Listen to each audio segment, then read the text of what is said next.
Bem-vinda, bem-vindo. Aula número 10, prestações previdenciárias. Esta que é uma das aulas mais importantes da matéria de direito previdenciário. Sempre é muito cobrada nos concursos públicos. Nesta aula nós estudaremos requisitos de todos os benefícios previdenciários, quem tem direito a cada benefício e procedimentos para a concessão e manutenção dos benefícios. Questões iniciais, prestações previdenciárias. Antes de iniciar a questão número 1, uma observação. Esse capítulo fala de todos os benefícios e serviços, ok?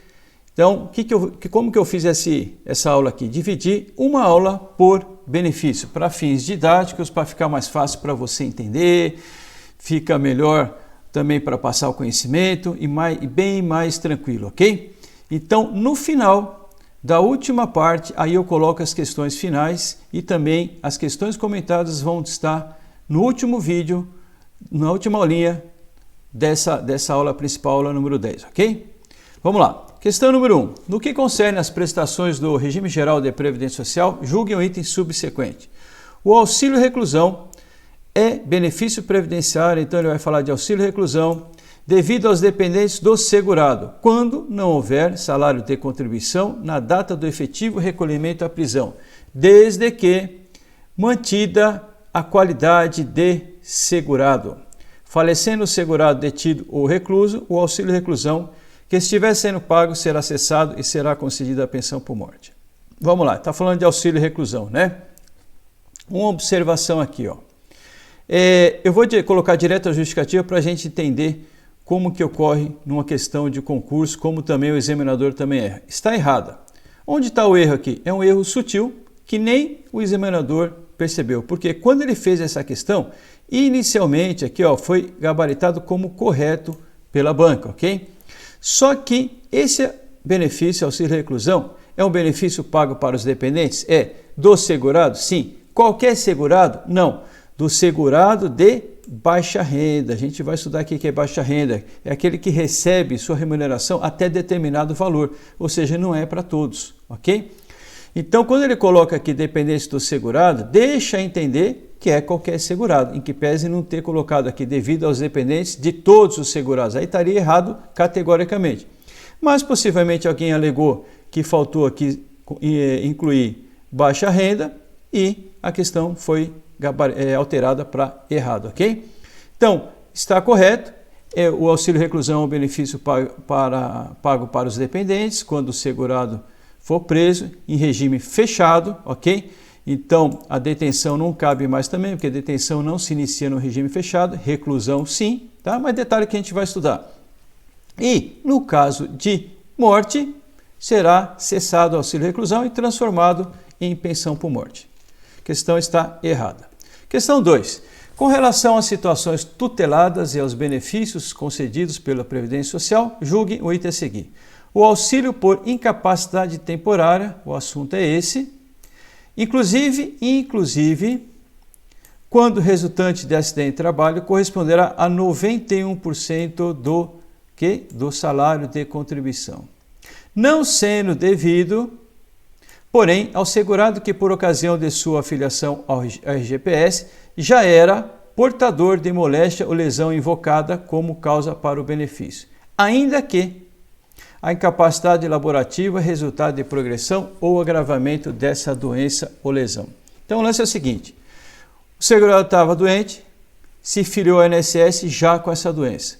Se ele ficar incapaz para o trabalho em virtude simplesmente dessa doença, ele vai ter direito ao auxílio por incapacidade temporária? Não. Agora, se a incapacidade ocorrer em função do agravamento, essa doença ela foi progredindo, né, e chegou num ponto que agravou tanto que causou uma incapacidade de trabalho. Aí sim ele vai ter direito ao auxílio por incapacidade temporária, ou seja, um benefício que ele fica afastado por mais de 15 dias consecutivos do seu trabalho, incapaz para o trabalho, aí sim. Ou seja, esse conceito está correto. Porém, essa questão está errada. Por quê? Porque 91%, né, é a renda mensal desse benefício. 91% do quê? 91% do salário de benefício. não é sobre o salário de contribuição. Olha só um detalhezinho, que se a gente não tiver muito esperto, a gente passa batido e não lê realmente que está escrito 91% do salário de contribuição, tá? Essa questão parece uma questão até certo ponto fácil, né? Mas ela se torna difícil porque a gente acaba não lendo aqui que está escrito salário de contribuição ao invés de salário de benefício, ok? Então, o primeiro erro é isso aí. O segundo erro tá aqui, ó, que ele não é devido, ainda que a incapacidade resultado de progressão ou agravamento. Esse ainda aqui está errado, ok? Se tiver progressão ou agravamento da doença, vai ser concedido auxílio por incapacidade temporária, ok? 2 erros nessa questão. Questão número 3. Acerca dos segurados e dos benefícios da Previdência Social, julgue o item a seguir. Considere a seguinte situação hipotética. Marília, ensacadora de café, que presta serviços a diversas empresas sem vínculo empregatício e com intermediação do sindicato de sua categoria profissional. Obteve guarda judicial para fins de adoção de Fernando, que tem 3 anos de idade. Pergunta: nessa situação, Marília terá direito ao salário maternidade por 60 dias? A questão aqui já está gabaritada, está errada. Por quê? Qual que é o erro? Marília é considerada o quê? Que tipo de trabalhadora? Trabalhadora avulsa, ok? E obtendo guarda judicial para fins de adoção de uma criança de 3 anos, terá direito ao salário maternidade por 120 dias e não por 60 dias, ok? Observação aqui, ó, guarda judicial dá direito a salário maternidade somente quando for para fins de adoção, ok?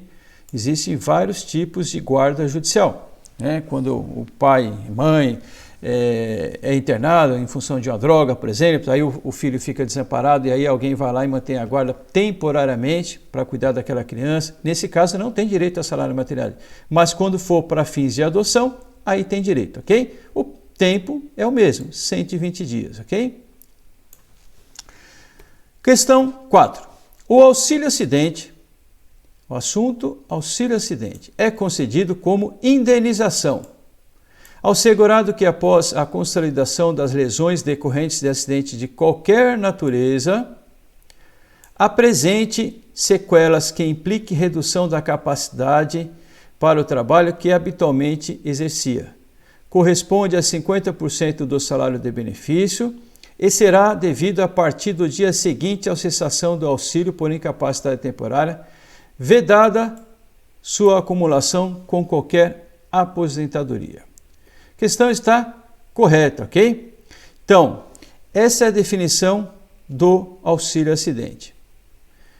É um benefício que ele é pago a título indenizatório em virtude do segurado, em virtude de um acidente, ter ficado com uma sequela definitiva, ok? Ele não tem mais condições de exercer uma atividade que ele exercia. Ele pode exercer outras atividades? Pode. Por isso que ele não é aposentado por incapacidade permanente, porque ele pode exercer outras atividades. Só que aquela atividade que ele exercia, ele não tem mais condições. Então vai lá o INSS e paga o auxílio de acidente a título de indenização, ok? Pode acumular com a aposentadoria? Não. Se ele está recebendo auxílio acidente e foi aposentado, vai cessar o auxílio acidente e vai ficar só com a aposentadoria, tá? Olhando um pouquinho aqui mais com atenção, a gente vai depois que você estudar, volta para essa questão e observa se caberia recurso aqui, ó. Por quê? Porque a definição do auxílio acidente é quando o segurado fica com sequelas definitivas. Ou seja, aqui ele não colocou. Ele colocou sequelas. Será que é qualquer tipo de sequelas? Né? Tudo bem que ele restringiu que implique redução da capacidade para o trabalho que habitualmente exercia. Beleza, mas caberia recurso. Se caísse essa questão hoje, mandasse para mim e falar, ó, entra com recurso falando o seguinte, que faltou colocar aqui definitivos. E aí a banca vai analisar se vai acatar ou não, tá? Mas é cabível. Mas ela foi gabaritada como correta e a gente vai manter como correta. Olhando com grosso modo aqui, dá para passar, ok? É isso aí, pessoal. Vamos iniciar o primeiro benefício, aposentadoria por incapacidade permanente. Como eu já falei, vai ser uma aula por benefício, ok? Vamos lá então ao primeiro benefício.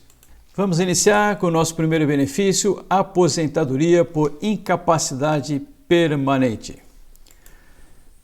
Vamos lá. Qual que é o fato gerador? Quando o segurado fica incapaz para o trabalho e insuscetível de reabilitação, ou seja, realmente deduz que o INSS já tentou fazer reabilitação, procurou fazer reabilitação e não deu para ele tentar fazer qualquer atividade, ok? Ou que realmente a perícia, de pronto, viu que ele não tem condições, aquele segurado não tem condições de exercer qualquer tipo de atividade, ou seja, está totalmente incapaz para todas as atividades. Esse é o fato gerador da aposentadoria por incapacidade permanente. Outro item, importante, já caiu em prova, sempre cai. Não é necessário estar de auxílio por incapacidade temporária, ok? Então, para você receber, para você ser aposentado por incapacidade permanente, antes você tem que ter usufruído o auxílio por incapacidade temporária? Não, não obrigatoriamente. Pode ter? Sim, pode, né? Aí a aposentadoria vai ser concedida a partir do término do auxílio por incapacidade temporária. No dia seguinte começa a aposentadoria por incapacidade permanente, ok? Mas não é obrigatório que antes você usufrua do benefício de auxílio por incapacidade temporária. Importante. Quem tem direito? Todos segurados, ok? Todos segurados têm direito a esse benefício. Renda mensal. Aqui é importante, é assunto que foi alterado, então tem chance de cair na prova. Vamos lá. São duas situações. Guarde primeira coisa, são duas situações. Isso já ajuda, porque às vezes, numa questão de prova, o examinador escreve: a renda mensal da aposentadoria por incapacidade permanente é devida em toda e qualquer situação, corresponde ao valor de 60% do salário de benefício mais 2%, e coloca tudo correto. Você termina, isso aqui está correto, mas lá no início ele falou em toda e qualquer situação. Não é, porque tem duas situações. Uma situação é 60% mais 2%, e a gente vai verificar o outro detalhe, e outra é 100%, nos casos que a gente vai verificar, ok? Então guarde, duas situações. Primeiro caso, 60% do salário de benefício mais 2% para cada ano que ultrapassar. Homens, 20 anos, mulher, 15 anos. Então vamos fazer um exemplo aqui, ó. O seu Manuel trabalhou 30 anos numa empresa, aí ficou doente, tá? Não foi decorrente de acidente, simplesmente ficou doente, tá? Ficou doente e foi lá, pediu um benefício para o INSS e tal, o médico fez a perícia e falou: não tem jeito, você está incapaz para o trabalho, não pode exercer qualquer atividade, vou te aposentar por incapacidade permanente, ok? Vamos lá. O salário de benefício do seu Manuel era de R$2.000, joia? Então, seu Manuel recolheu durante 30 anos e tem um salário de benefício de R$2.000. Qual vai ser a renda mensal da aposentadoria por incapacidade permanente dele? Então, vai ser 60% mais 2 para cada ano que ultrapassar 20. Então, falei que era 30. Quantos anos ultrapassou 20? 10 anos. 10 anos, ok? 10 vezes 2%, 20%. 20 mais 60, 80%. 80% de R$2.000 dá R$1.600. Esse vai ser o valor da renda mensal do seu Manuel, ok? Joia. Continuando. Segunda situação da renda mensal. 100% do valor do salário de benefício. Se decorrer a incapacidade em virtude de acidente de trabalho, doença profissional e doença do trabalho. A gente vai estudar detalhadamente o que é doença profissional, doença do trabalho, mas basicamente são aquelas doenças em função de uma atividade que você exerce, em função da sua profissão, né? Quem trabalha muito digitando, tem problema no ombro, etc. Tá? Doença característica da atividade que você exerce, ok? Quem que vai caracterizar isso aqui? O médico perito, ok? Então, nesses casos, né, o valor da renda mensal é 100%, joia? Ou seja, é melhor, mas a situação, a princípio aqui, que originou o benefício, é pior. Por isso que eles acabam dando um benefício maior, vamos dizer assim, né? Acréscimo de 25%. Pode ter um acréscimo? Sim. Quando? Quando o segurado necessita de ajuda permanente de outra pessoa. São aquelas situações em que a pessoa não consegue se trocar sozinho, tomar banho sozinho ou comer, né? São situações graves, né? Precisa ter uma pessoa permanentemente lá, dando banho, cuidando, trocando fralda, etc, ok? Quem é que vai dizer se isso realmente está acontecendo? A pessoa vai pedir, o segurado ou o responsável, e vai ter que passar por uma perícia médica. Aí o médico verifica a situação, opa, realmente vai ser concedido esse acréscimo. Esse acréscimo é concedido mesmo que ultrapasse o limite legal, né? Então vamos lembrar, cada ano tem um limite. Ano de 2022, esse limite é de R$ 7.087,22.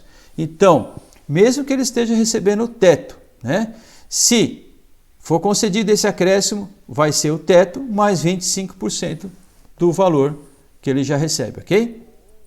Então, é uma das exceções que o benefício pode ultrapassar o teto. Outra exceção, o salário maternidade, né? A gente vai ver isso, já viu, já comentei em aula anterior, mas vamos ver. Esse acréscimo não se incorpora à pensão por morte no caso de falecimento do segurado. Está lá o senhorzinho recebendo o acréscimo, morreu. Ficou lá a filha não, vamos dizer, a esposa, né? O senhorzinho normalmente não vai ter uma filha na idade para receber a pensão por morte. Ficou a esposa, a viúva.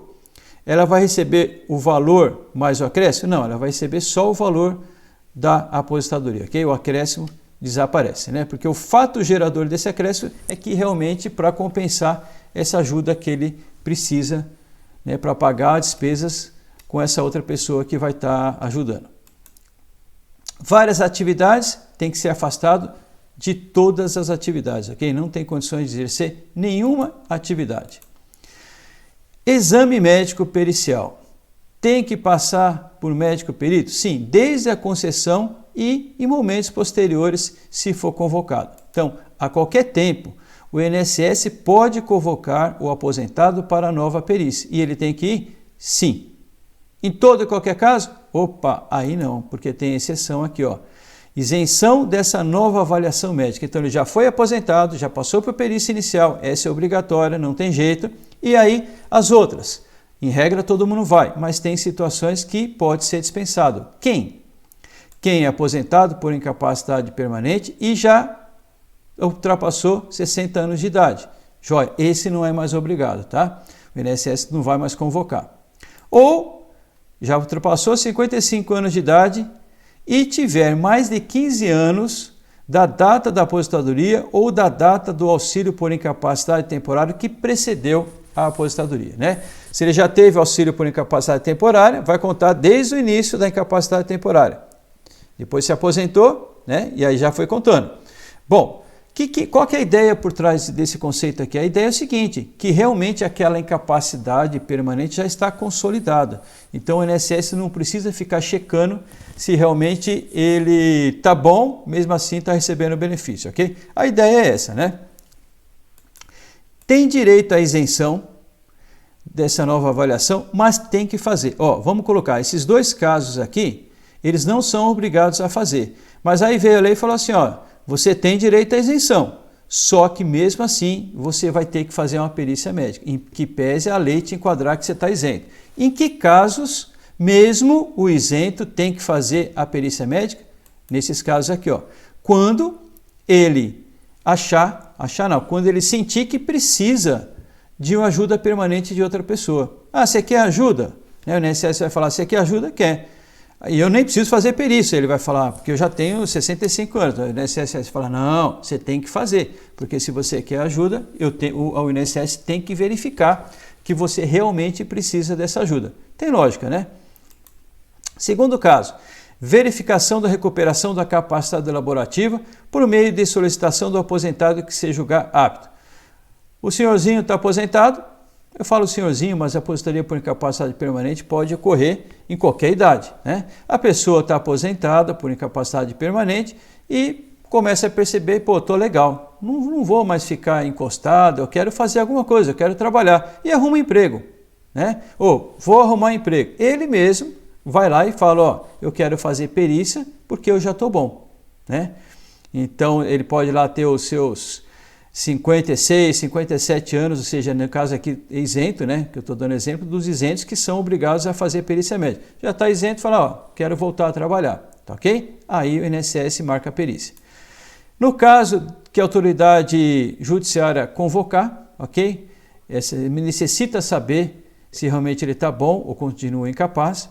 E no caso de investigação de fraude, isso tem sido cada vez mais comum no INSS. O INSS tem um sistema para verificar os benefícios se estão pagos, sendo pagos corretamente, ok? Porque no meio pode existir fraude, né? E o INSS sempre quer detectar isso aí. Então, na dúvida, o INSS convoca, olha, abriu a investigação, tem todo um procedimento, tem uma regulamentação sobre isso. Convocou em função de suspeita, ele é obrigado aí, ok? Carência, aquele tempo mínimo de contribuições que o segurado tem que ter para ter direito ao benefício.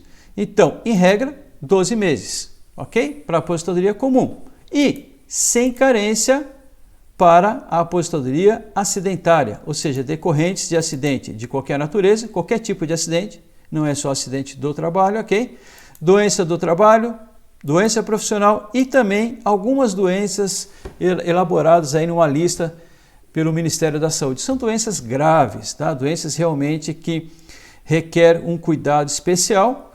Se ele estiver incluso nessa doença, ele pode ter direito à aposentadoria por incapacidade permanente, se passar pelo médico perito e o médico detectar que realmente ele está totalmente incapaz para toda e qualquer atividade. Não é só ter a doença, né? O médico perito que vai dizer que realmente, em função daquela doença, ele está incapaz para exercer qualquer tipo de atividade. Data de início. Tem duas regrinhas aí, ó. Se requerido até 30 dias, para o empregado e para os outros segurados. Olha, observação aqui. E essa regra aqui, quando ele fala empregado, é somente empregado. Não é para empregado doméstico, não é para trabalhador avulso, né? Então, durante algumas aulas aí eu já falei, aonde vai o empregado, vai o trabalhador avulso. Uma regra geral. Porém, nesse caso aqui é uma exceção, ó. O empregado está indo sozinho, não vai mais ninguém com ele, não vai o trabalhador avulso, ok? Então, essa regra só vale para empregado. Se o empregado aposentou, né, por incapacidade permanente, se requerer até 30 dias, ele vai ter a data, o início da aposentadoria a partir do 10º dia do afastamento, 16º dia do afastamento, ok? Os 15 primeiros dias, a empresa fica responsável. Os outros segurados, se requerer o benefício até 30 dias, a partir do início da incapacidade. Quem vai determinar essa incapacidade? O médico perito. A perícia vai determinar essa data. Se requerida após 30 dias, vale para todos, tanto para empregado e outros segurados, data do requerimento, ok? Isso vale para todos aqui. Eu só separei para fins didáticos. Joia? Se voltar a trabalhar voluntariamente. Está aposentado por incapacidade permanente, foi lá quietinho e começou a trabalhar. Não falou nada para ninguém. O que vai acontecer? A aposentadoria vai ser automaticamente cessada a partir da data do retorno. Joia? Era isso aí, pessoal. Primeiro benefício, a aposentadoria por incapacidade permanente. Agora a gente continua na próxima aula com o segundo benefício. Valeu, até já!